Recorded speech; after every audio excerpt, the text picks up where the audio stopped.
Hi and welcome to the final video in the Journey Across Scotland video series. This video concentrates on our last day in the Isle of Skye. On this day we visit Ferry Glen, the Quiraing, and finish off with a trip to the Nest Point to see the sunset.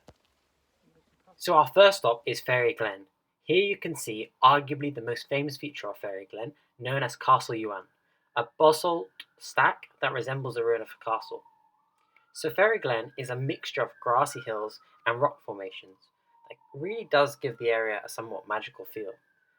In a way, it almost kind of felt like it was from a set of a movie, and I really enjoyed just walking around and sitting on top of these hills that you can see, um, just admiring the beautiful scenery around. So Ferry Glen is really worth a visit.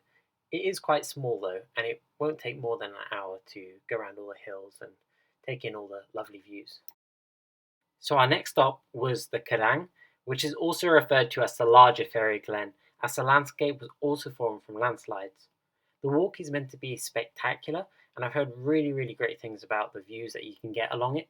However, unfortunately, the day that we went, as you can see, the visibility wasn't ideal, and it was also quite windy, so we didn't stay for long.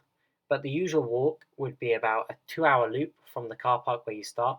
So our final stop on our trip to Skye was Ness Point, which is on the most westerly point of the Isle of Skye. So the walk down in itself is quite easy on a concrete path, but it can get quite steep at points. But the views of the sunset were absolutely incredible. It's certainly a very popular place to go watch the sunset from, just because of the amazing scenery. And as such, the small car park was filled quite quickly, and also places to watch the sunset as well. So do arrive early if you're going to see it.